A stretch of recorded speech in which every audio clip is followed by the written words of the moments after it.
Yes, so thank you very much for this nice invitation. So what I'm going to do over the next 45 minutes, so I have chosen 3 studies that we have performed in my group, where we have used the human postmortem brain. And what I would like is actually to illustrate which information we can get on microglia using the human brain. So firstly, I'm sure you all know about microglia, but some few points. So microglia are the resident immune cells of the brain, and they originated from the yolk cell, derived progenitor, and their specialty is that they reside behind the blood-brain barrier.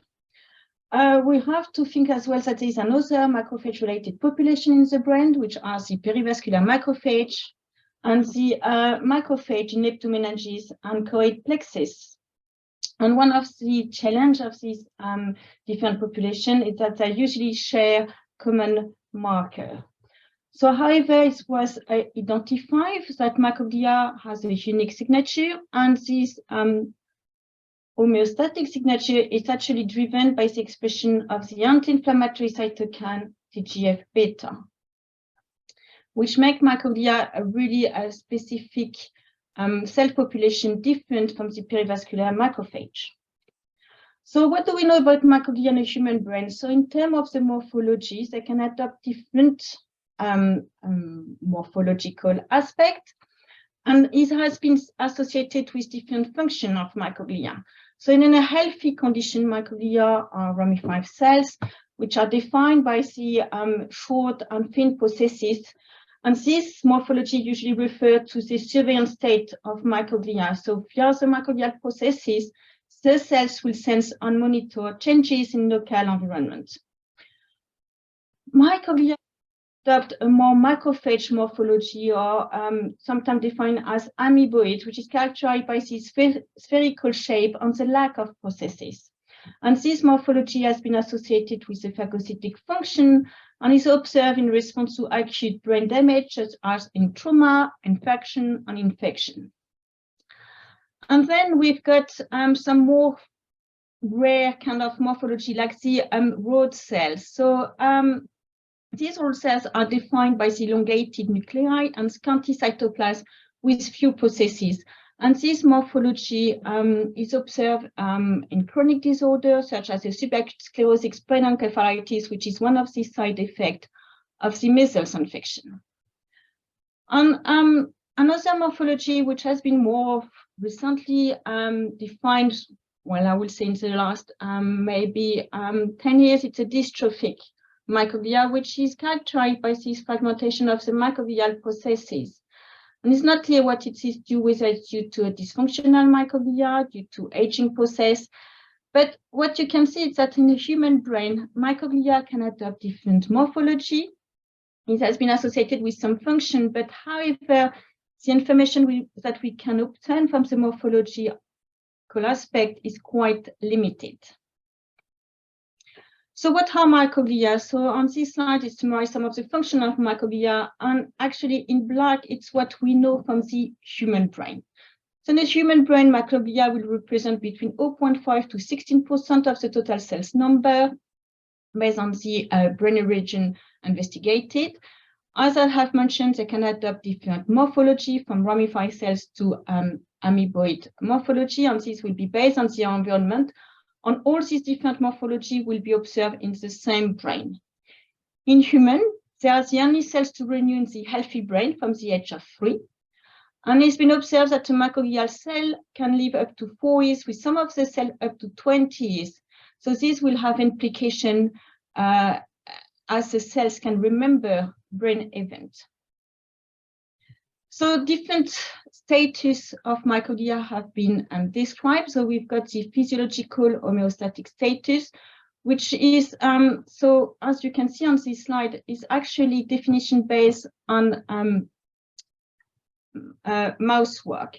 So the physiological homeostatic status has been defined in a stimulus-free environment. So it's a microglia, it's a really nicely ramified microglia in an immune stimulus-free environment. Then we've got the prime microglia following an immune stimulus, which is defined as a prolonged and exaggerated increased immune response which is due to microglia already activated by an initial event. And then we're going to have the trained microglia, where we've got a succession of repetitive immune stimuli. And this will increase the microglial response following the priming. And the idea is that might lead to an immune memory of microglial cells.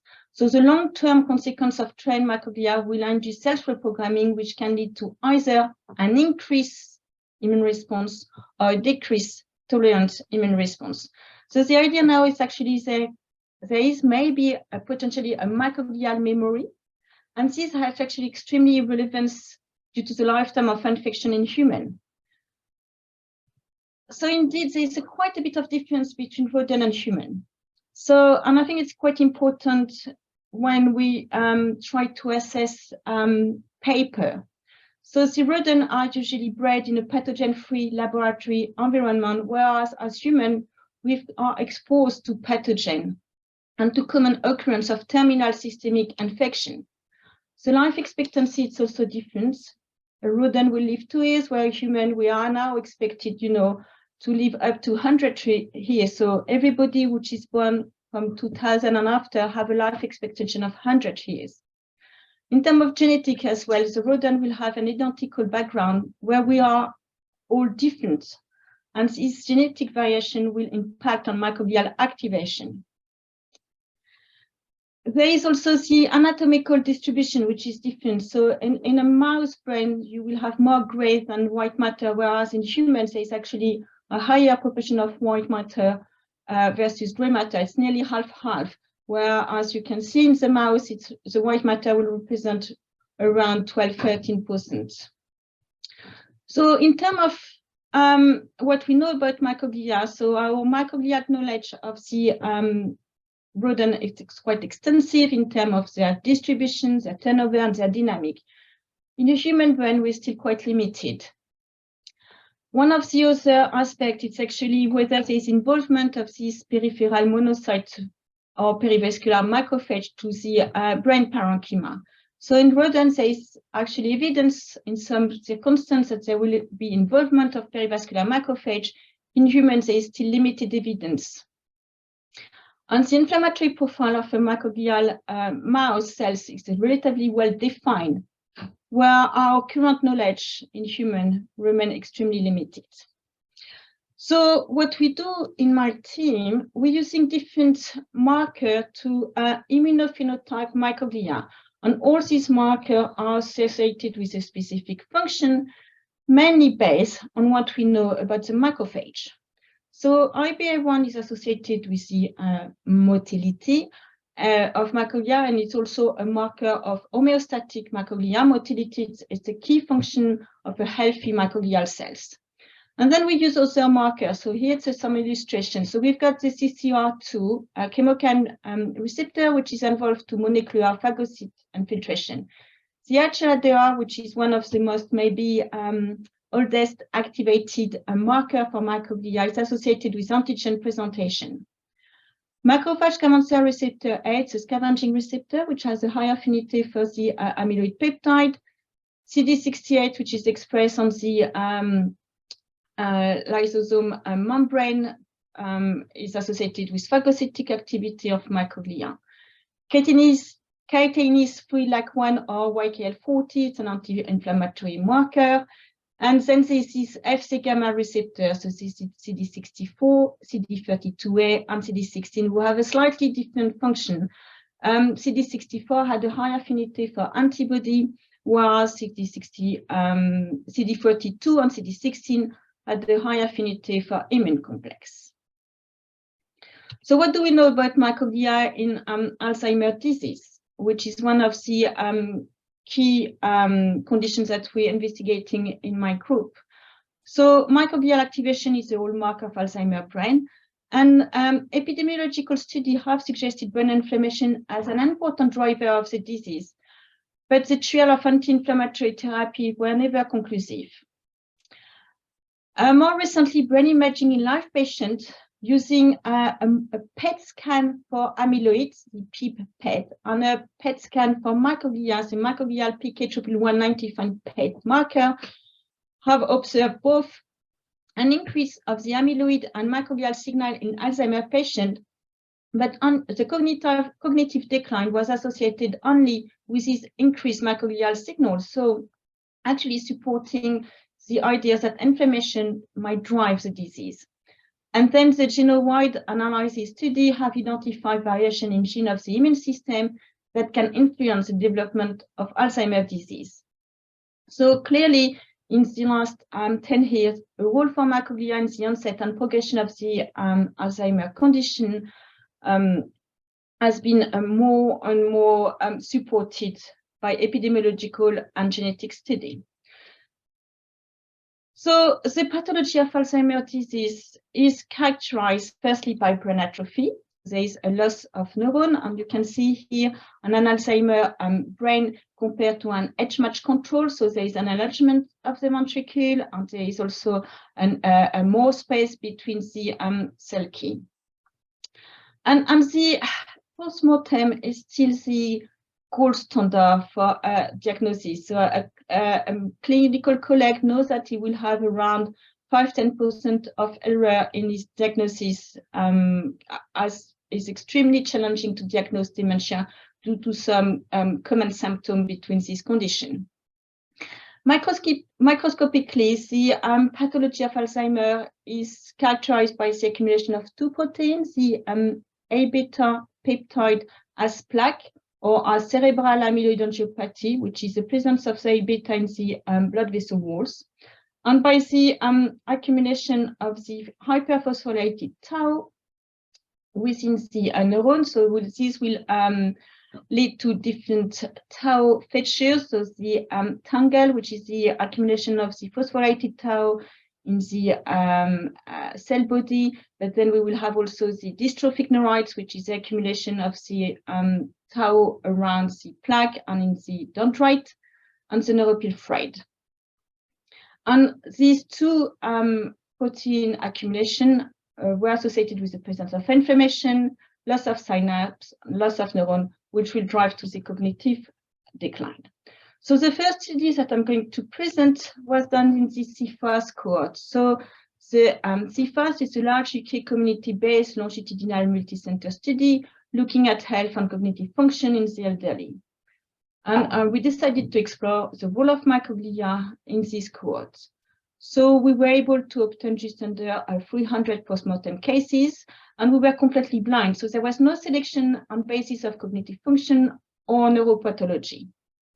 And we decided to stain this brain for the IBA1, CD68, CD64, macrophage scavenger receptor A, and HRDR marker. The data were analyzed in relation with dementia, cognition using the mini-mental state examination score, the AD pathology, and the APOE genotype. And all analyses were adjusted by the age of death and sex. So firstly, looking at microglia in relation to dementia status and cognition. So what we observe, looking at the presence or absence of dementia, is that the high expression of CD68, macrophage scavenger receptor A, and CD64, and low expression of IBA1 was related to the presence of dementia.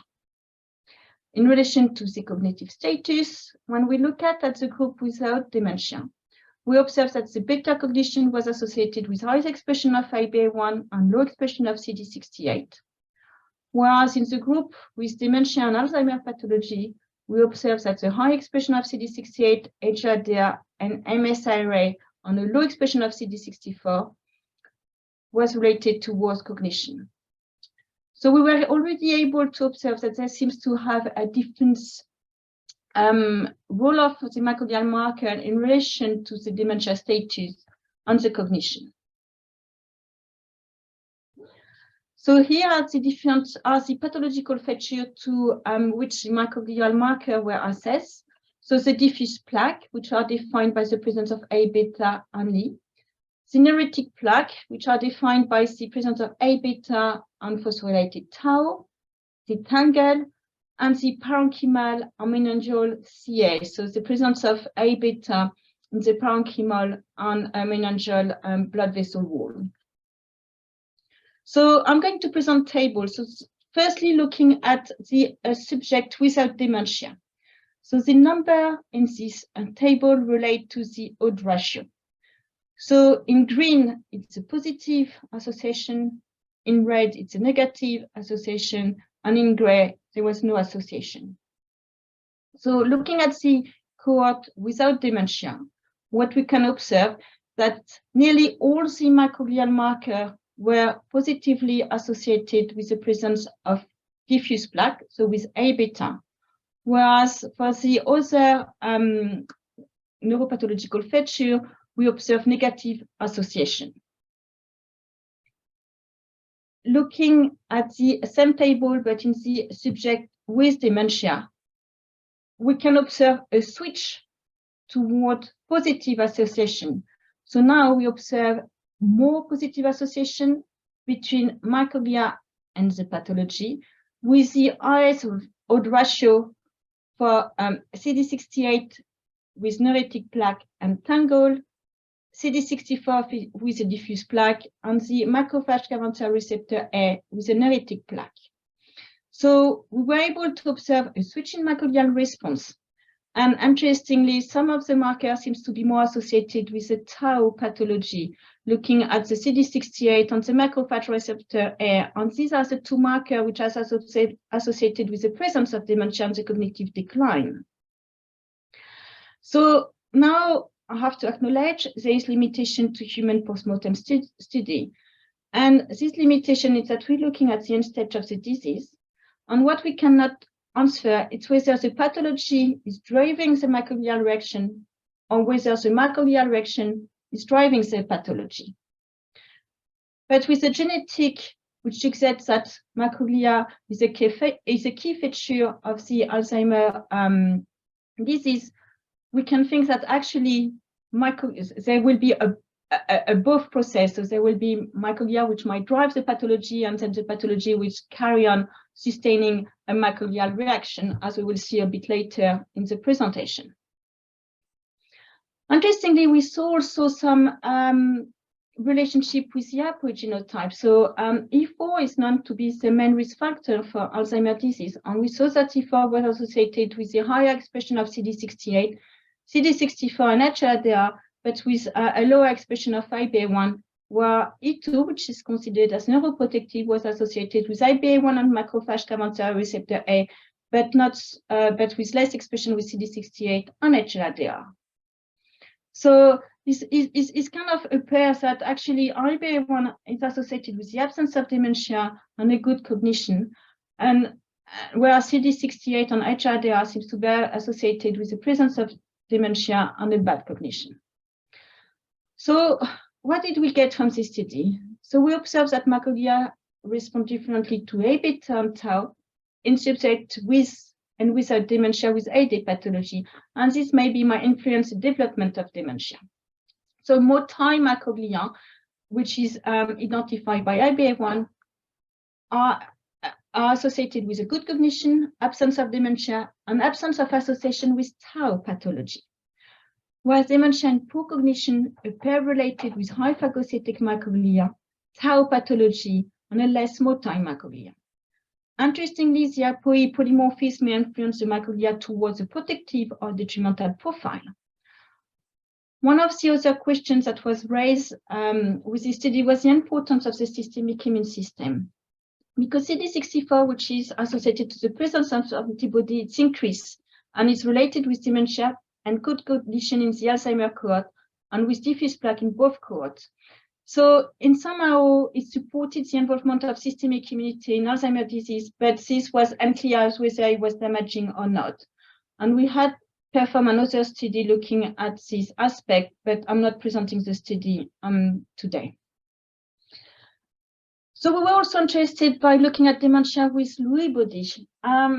This is the second major dementia of the whole population, and it's been also suggested that no inflammation on microglia might be a key factor of the condition. So 5% of the patients will have a dementia with Lewy body, and this is characterized by a number of key features. So there is what they call the core feature, which is the fluctuating attention and cognition, visual hallucination, some feature of Parkinson's, and what they call the rapid eye movement sleep behavior disorder. And then there's a supportive feature, which is a severe neuroleptic sensitivity, a preservation of the medial temporal lobe on MRI, and a low dopamine uptake on SPECT and PET imaging, as you can observe here.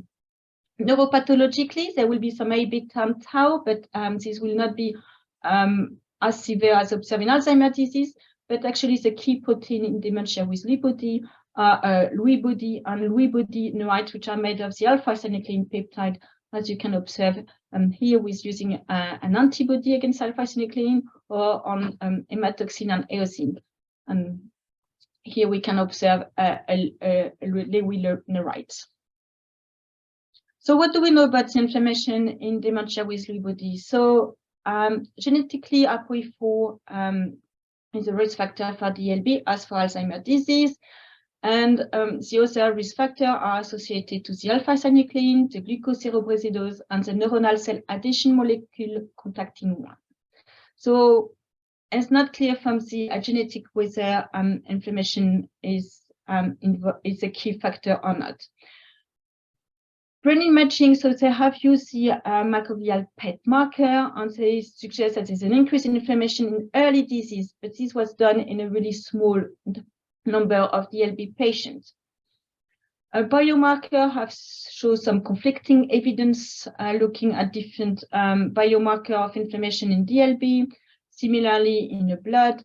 And there's been some post-mortem study, but they were small studies, so looking between 5 to 12 cases with conflicting results on microglia activation. So the marker used were usually HRDR, CD68, or IBA1.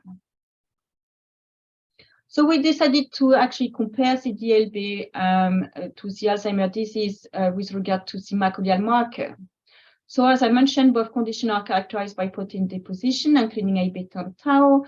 We investigated the cortex, and we performed immunohistochemistry for IBA1, HRDR, and CD68, the Fc gamma receptor, but we were also interested by looking at two anti-inflammatory markers, the alpha receptor and the kinase 3 LAC1.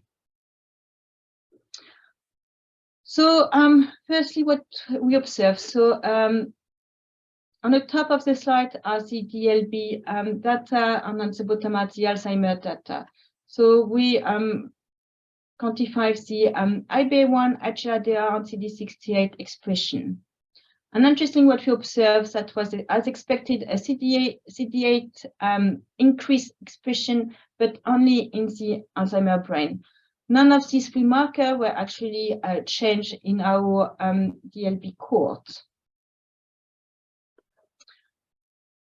With the Fc gamma receptor, we observed that there was an increase of the CD64 expression in Alzheimer's disease and a decrease of CD32A, whereas in the DLB cohort, there was a decrease of the CD32A and an increase of the CD16.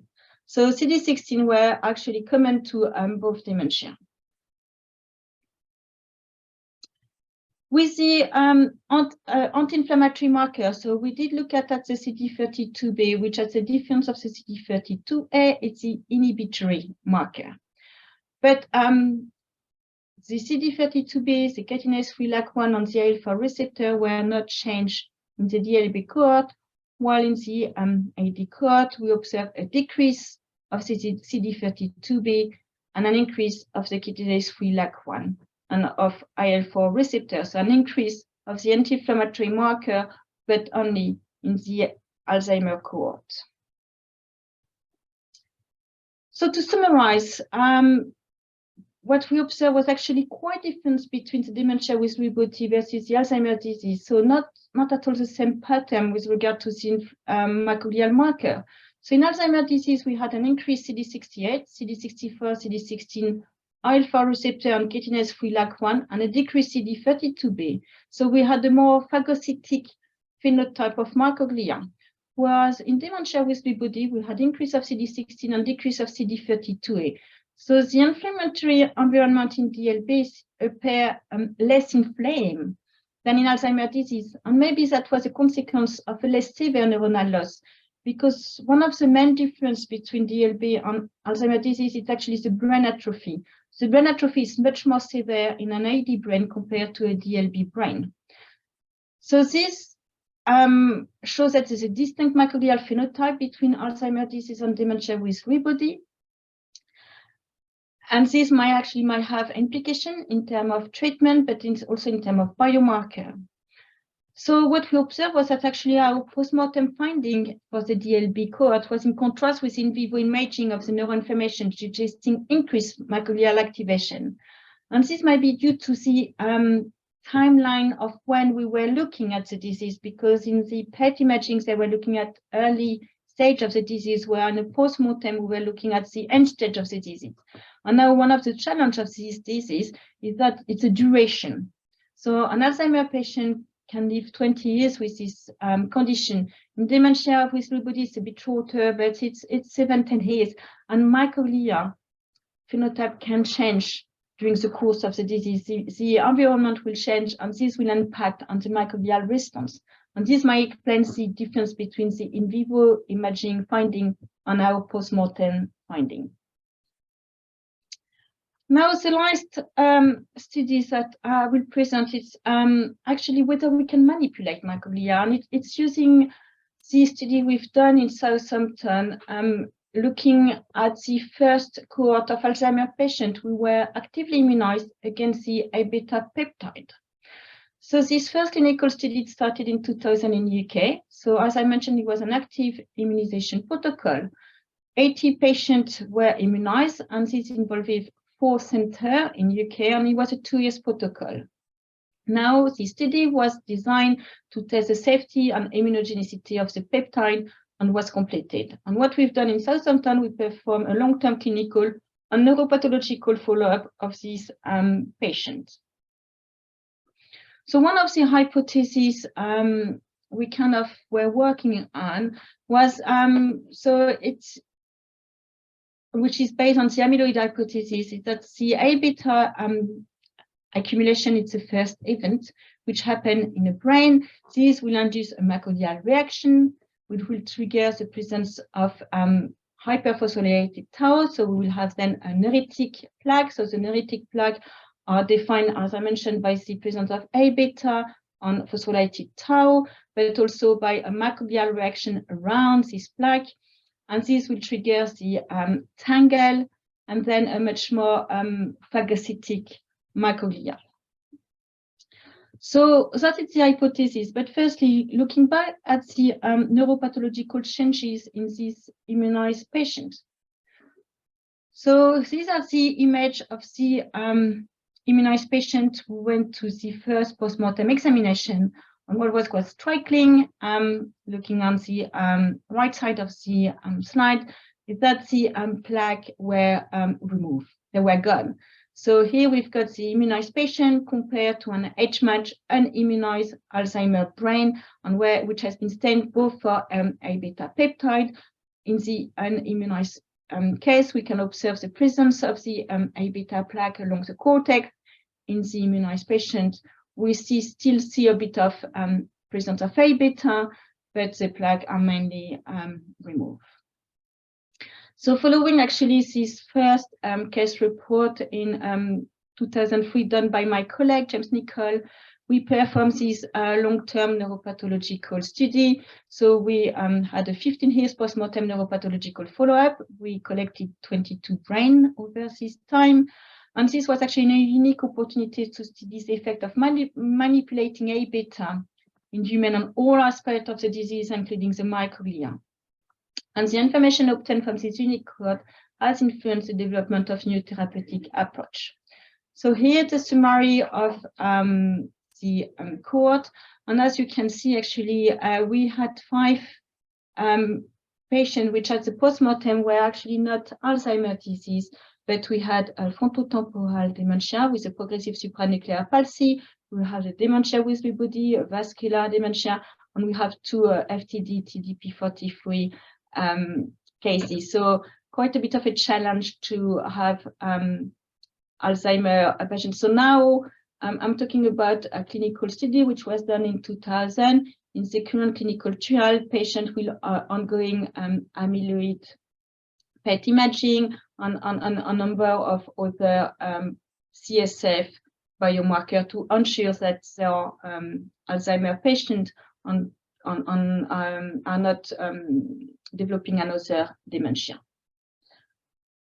So we quantify the A-beta load in this cohort. So here it's a kind of a nice study where we had a control group compared to the Alzheimer compared to our immunized. And as you can see, there's a significant increase of the A-beta expression between in the Alzheimer cases compared to the control cases as expected. So as a part of the disease, A-beta accumulating. Following the A-beta immunotherapy, we've got a severely decrease of the A-beta expression in the brain, coming back nearly to the level of the control. Interestingly as well, the A-beta removal was much more pronounced in the patient who have developed a high immune response, so a high anti-A-beta antibody titer was negatively associated with the A-beta score. So, and this reinforced that the A-beta antibody removed A-beta, participated to this A-beta clearance, and interestingly, this effect was still observed 15 years after immunization in some of the cases. So don't forget, the protocol was a 2-year protocol, and then the patient were not treated anymore. So, but 15 years later, we were still able to see A-beta clearance associated with the A-beta titer. So what about the microglial changes in the immunized cases? So this was a nice study performed by Elina Zotova on what we observed. So here we've got the AD brain, which has been stained for the A-beta peptide for the CD68 and the HRDR. And then we, one of the challenges of the immunized cohort is actually the plaque clearance, so the A-beta removal was quite variable between cases. And here what we have illustrated, it's one of the immunized Alzheimer case where there is still presence of plaque, but as you can see, the appearance of plaque is quite different from the Alzheimer brain. So it's much more what we define as mothy-eaten plaque. And then here it's an Alzheimer, immunized Alzheimer case where we don't see any more plaque. What we observe, it's some core plaques which has been left over. And then with the CD68, interestingly, so we can see CD68 in Alzheimer, but in the immunized case where we still have plaque, we see an increase of the CD68 staining around plaque. But when there is no plaque, the CD68 staining is going back to what we observe in control. It's going even down. Quantification shows that it was going down than what we observe in Alzheimer brain. And with HRDR, we observe the same effect, actually. So we can see the clustering of microglia around plaque with HRDR in Alzheimer's disease. And in the immunized case with plaque, we see that this clustering is increased, reinforced around plaque. And then when there is no plaque, we don't see anymore the microglial clustering in this brain. And interestingly, what we observed was that the phagocytic activity of microglia, which was identified with the CD68, was significantly associated with the A-beta load. So there were clearly an increase of the phagocytic activity following the immunization, and the A-beta removal from the brain was partly done by phagocytic microglia, as also observed by using immunofluorescence and confocal microscopy. So we were able to observe that now A-beta is present within the microglial lysosome. And this was confirmed as well using HLA-DR. Another interesting finding from this study is that actually there was an association between A-beta and IBA1, but this association was negative. So what we observed was that high expression of IBA1 was associated with low expression of A-beta, or if you prefer, high expression of A-beta was associated with low expression of IBA1. And as I mentioned, IBA1 is associated with the motility function of microglia, which is a key function of a healthy homeostatic microglia. And what was quite interesting, if you think about the previous Alzheimer's studies that I show you, the CFAR study, where we show IBA1 as maybe a good marker, so associated with the absence of dementia, with a good cognition, and IBA1 was associated with diffuse plaque. So clearly, there is an association between microglia and A-beta. And now whether microglia are trying to contain the A-beta accumulation, it's something we don't know, but it's an interesting hypothesis. Is there a role in the synaptic maintenance? Is another important question, as we know that the synaptic dysfunction is a key event in Alzheimer. But what was quite interesting is that all the other markers were associated with phosphorylated tau, but that was observed in the Alzheimer cohort, so in the non-immunized cohort. So, and that was quite interesting because for the first time we were able to observe that there was kind of an association between microglia and the pathological tau. And these associations were not observed after immunization. So just to clarify, the last slide that I've shown you, it's what we observe in our non-immunized Alzheimer cohort. So we observe that there is a negative association between IBA1 and A-beta expression, which has been lost in the context of our immunized study. And similarly, in our non-immunized Alzheimer cohort, we observe a positive association between microglia and all the other microglial markers, so the macrophage cancer receptor A, the CD68, and these associations were also not observed after immunization.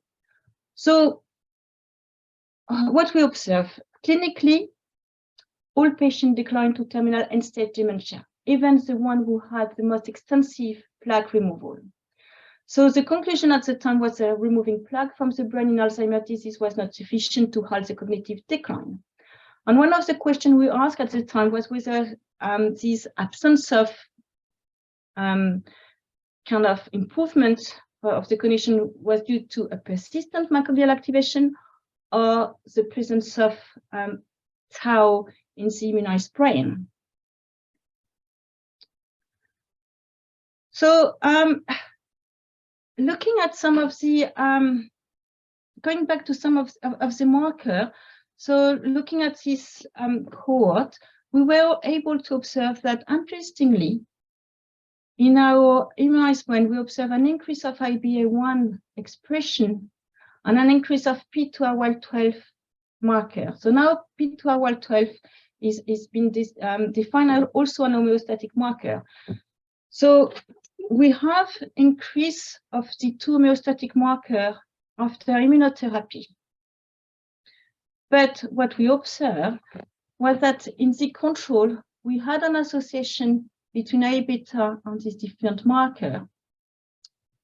And these associations are not observed in the immunized cohort. So it means that despite having increase of the homeostatic marker of microglia, so it looks like microglia are getting better in the immunized cases, we don't observe the same association with the A-beta, and therefore we concluded that the immunotherapy didn't restore the microglial profile that we observe in the healthy brain. Another point about microglia, because that was an important point. So microglia are manipulated by the immunotherapy, and one of the questions at the time was whether this will create a huge inflammation, an uncontrolled inflammation in the brain. And what we observed was that there were actually no increased inflammation with regard to the markers that we use in the immunized case. So all the markers, so I mentioned the CD68, but all the other markers were actually downregulated in the immunized cases compared to unimmunized Alzheimer cohort. So therefore, the persistent microglia activations that we suggested that as a potential cause for the cognitive decline didn't seem to be the right hypothesis. So then we were interested by the tau. So what about the tau? So when we look at the tau as a protein load, so including all the different tau features, we observe that in the immunized cases, we had a significant decrease of the tau expression compared to the Alzheimer. So this was interesting because actually it consolidates the amyloid hypothesis. So we target A beta, and this had also an effect on the tau protein. But when we look at a bit more in relation to the different features of tau, so and where we're looking in the brain, where there is in the immunized brain, we had region with plaque and region without plaque. And what we observe, so here we've got a region with plaque. So in the region where we had plaque, we've got the all feature of the tau pathology. So we've got the tangle, we've got the dystrophic neurites around plaque, and we've got the neuropilfrate, so accumulation of the phosphorylated tau in the neuronal process. When we look at that region where the A beta has been removed, what we observe was the presence of tangle, the presence of dystrophic neurites, but the presence of neuropilfrate, but we don't see the dystrophic neurites. And that was quite interesting. So there's clearly an effect on a tau, but this is a partial effect. And what we know from this initial cohort, that also patients who were recruited with an MMSE score between 23 and 24. They were already quite advanced in the disease, so they will be defined as being a Braak stage 3. So a Braak stage is based on the presence of the tangle. And as also patients at the time, also brain of this patient have actually a Braak stage 6. So patients were recruited, suggested that they were already at the Braak stage of the disease at the time of their death. Also, brain we examined were at the Braak 6. So it means that there's, despite the relative reduction in tau, the tangle still spread through the brain. So there was still a propagation of the tau, which as suggested a few years later by the prion propagation of the tau. So what did we learn from this clinical trial? So the A beta immunotherapy clears the brain from the A beta. The microglial can be activation can be increased, but when there is no anymore A beta, they're actually downregulated. There is some relative reduction in tau, mainly locally where A beta has been removed, but tau still spread through the brain in a prion-like manner. And this might explain the cause of the continuing cognitive decline. So what we suggested is actually looking back at the amyloid hypothesis at these different steps. So A beta will accumulate in the brain, and it's actually an event which happens as part of the aging. So an old brain will have some diffuse, non-neuritic A beta plaque. And then for a reason which is unknown yet, microglia will start to react to the presence of A beta plaque, and this will be done maybe by the expression of the macrophage cancer receptor A, which had a high affinity for the A beta, and this will be much more prone in the ApoE4 carrier, as we have shown that the microglia might be more reactive and phagocytic already. And then this response of microglia to A beta will trigger the hyperphosphorylated of tau around plaque. This will lead to the presence of tangle, and then to a phagocytic microglia, which will then perpetuate the neurodegenerative process in the brain.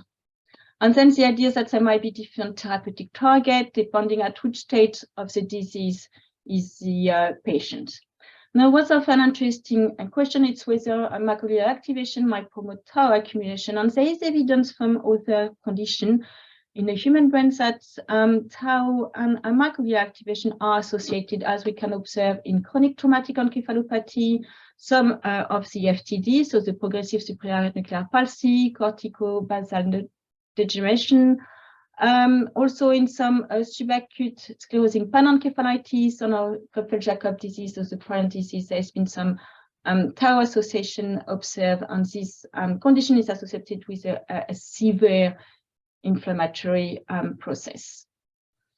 So briefly to finish, where we are with the subsequent A-beta immunotherapy trial. So from the active protocol, the field have moved to mostly passive immunotherapy trials, which has been performed in established Alzheimer's disease. It has been shown that there was extensive plaque removal, as now there is a PET scan, which allowed to follow in the living patients the A-beta removal, but there was no effect on cognition. And therefore, the field decided to move to a much more early stage of the disease, so trying to target mild-cognitive impairment or prodromal Alzheimer patient using higher antibody doses. And this has been shown with associated with a very extensive plaque removal. Whether it protected against cognitive decline was a question. And then there was the idea of whether we want curative or preventive treatment. So, and I will finish with the two drug which have now been approved by the FDA in the States. So the aducanumab, which is known as the Aduhelm. So this has been shown that this antibody clears the plaque from the brain. And some data suggest that it might slow down deterioration in patients in the early stage of the disease. But the clinical benefit was still not really clear.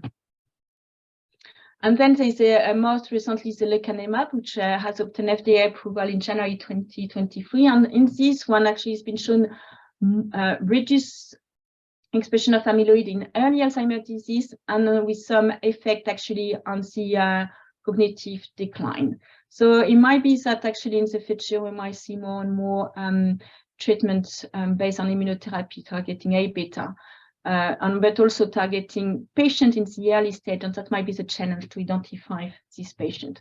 So I would like to thank the range of collaborators, so mostly Clive Holmes and James Nichol, who have been involved in the all of this study, the Defense Center involved in the immunized studies, the UK Brain Bank Network, who provided the tissues, the CFAS cohort, our founders, the Alzheimer Research UK, the MRC and the Lewy Body Society. And really, I would like to thank the patients and the relatives, because without them, we haven't been able to perform this study.